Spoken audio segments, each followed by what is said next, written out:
I would so like to begin by writing, "Now that I am at the end of my life, I leave for those who come after me everything that I learned while I walked the face of this earth. May they make good use of it." Alas, that is not true. I am only 21. My parents gave me love and an education, and I married a woman I love and who loves me in return.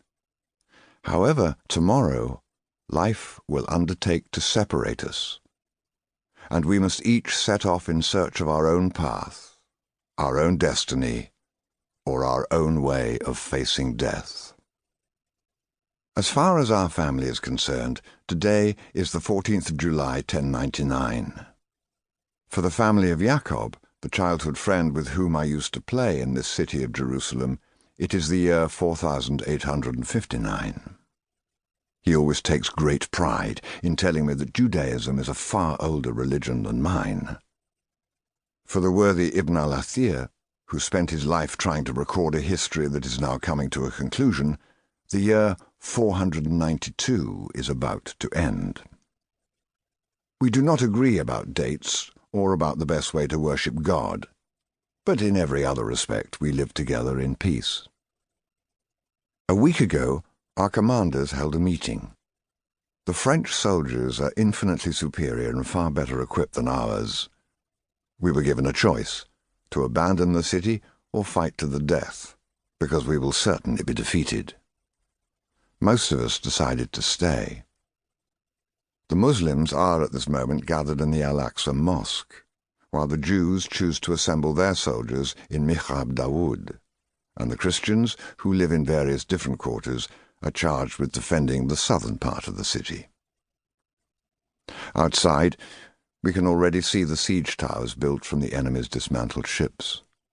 Judging from the enemy's movements, we assume that they will attack tomorrow morning, spilling our blood in the name of the Pope, the liberation of the city, and the divine will.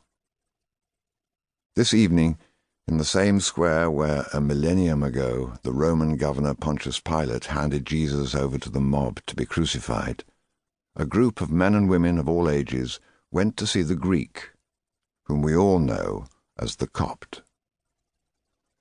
The Copt is a strange man. As an adolescent, he decided to leave his native city of Athens to go in search of money and adventure. He ended up knocking on the doors of our city, close to starvation. When he was well received, he gradually abandoned the idea of continuing his journey and resolved to stay. He managed to find work in a shoemaker's shop, and just like Ibn al-Athir, he started recording everything he saw and heard for posterity. He did not seek to join any particular religion, and no one tried to persuade him otherwise. As far as he is concerned, we are not in the years 1099 or 4859, much less at the end of 492. The Copt believes only in the present moment, and what he calls Moira, the unknown God, the divine energy, responsible for a single law which, if ever broken, will bring about the end of the world. Alongside the Copt were the patriarchs of the three religions that had settled in Jerusalem. No government official was present during this conversation. They were too preoccupied with making the final preparations for a resistance that we believe will prove utterly pointless. Many centuries ago, a man was judged and condemned in this square, the Greek said. On the road to the right, while he was walking toward his death, he passed a group of women. When he saw them weeping, he said, "Weep not for me, weep for Jerusalem." He prophesied what is happening now. From tomorrow, harmony will become discord, joy will be replaced by grief, peace will give way to a war that will last into an unimaginably distant future.